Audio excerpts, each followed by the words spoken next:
welcome back to my channel.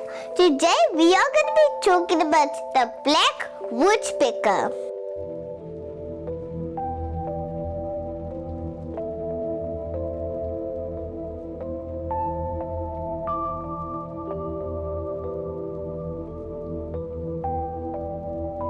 They are roughly the size of a crow and about 45 centimeters long.